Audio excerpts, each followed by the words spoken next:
This lesson is chapter 1.8, the coordinate plane.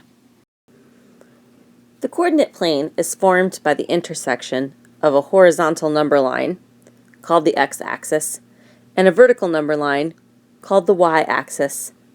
The axes meet at a point called the origin, and divide the coordinate plane into 4 quadrants. Each point in a coordinate plane is represented by an ordered pair. The first number in an ordered pair is the x-coordinate, and the second number is the y-coordinate. For example, if we have coordinate x at -3, -2,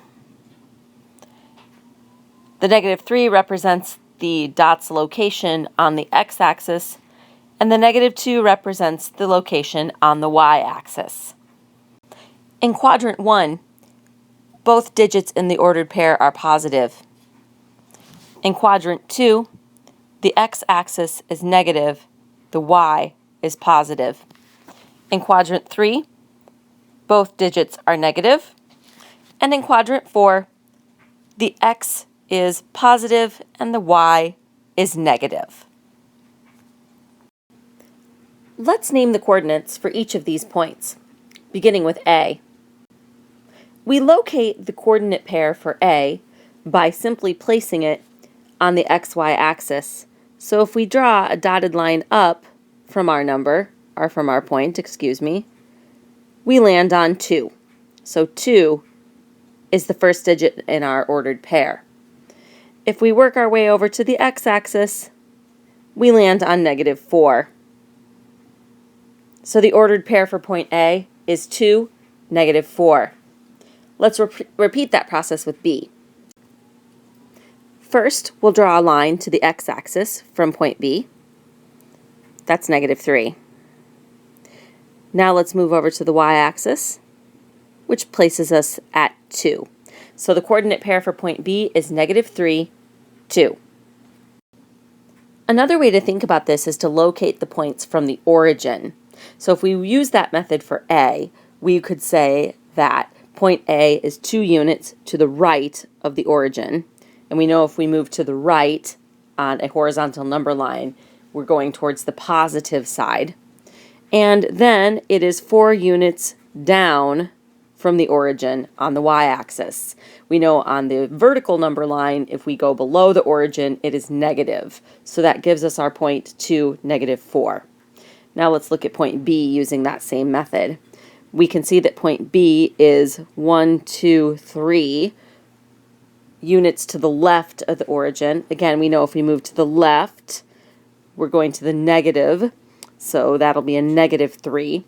And then we are 1, 2 units up from the origin on the y-axis. Going up from the origin on the y-axis is positive, so that second number would be a +2. On your own, please find the coordinate pairs that describe the location of points C, D, and E. Now let's plot points on a coordinate plane. The first point we're going to plot has the ordered pair of 4, 1. So to begin plotting this, we will start at the origin, move 4 units to the right, 1, 2, 3, 4, and then 1 unit up, placing our dot right there. So point A is in quadrant 1. Now let's plot point B, which is 0, -3. Oops, I should label point A, shouldn't I? There we go. 0, -3. So we begin at the origin. Since our x-coordinate is 0, we simply stay at the origin. And now we move -3 on the y-origin. So we'll go down 1, 2, 3, and place our dot at the -3. There's point B. Finally, let's plot point C, which is -2, -4. So we'll begin at the origin. We'll move 2 places to the left on the x-axis because that takes us to the negative points on the axis. Then we will move 4 points down on the y-axis, 1, 2, 3, 4, and we know we move down because it is negative, and there is point C. Point C is in quadrant 3. Now apply these skills to your own coordinate plane. Draw a coordinate plane in your notebook and plot the points Q, R, S, and T in their appropriate locations. Don't forget to label them accordingly. Our final idea in this chapter is scatter plots. A scatter plot uses the coordinate plane to display paired data. So each data pair is plotted as a point. A scatter plot is generally used to suggest whether a relationship exists between two sets of data. Let me draw you an example. Whoa, okay, a whole lot of information just appeared on your screen. Let me talk you through it. First, here on the left-hand side, we have a chart that relates length and mass. It goes with this problem. A biologist measured the lengths and masses of 8 rainbow trout. Make a scatter plot of the data shown in the table and describe any relationship that you see. Okay, so here's what this problem is asking us to do. It is asking us to plot each one of these data points on our coordinate plane, which you'll see right here. Here's our coordinate plane. And determine if there's a relationship between the data points. All right, well, let's start with step 1, which is simply to write these as ordered pairs and then plot them on our graph. So we'll look at this first set right here, which is 405 and 715 right here, okay? We can simply think of this as an ordered pair. The length is our x-axis, see, it goes horizontally, and the mass is our y-axis because it goes vertically.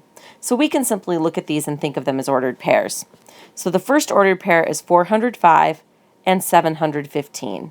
So we're going to go over slightly past 400, move up to just above 700, and there's our first point. Now we'll do 360 and 715 following the same basic method, okay? This is not exactly precise because I'm working with large dots on a small scale graph, but it's going to give you the general idea. Next is 413 and 754, which go about right there. Next we have 395 and 584, which is going to go roughly there. Next we have 247 and 184. So 247 is on our x-axis and 184 is going to be about right there. Next we have 280 and 248. So it'll be roughly here.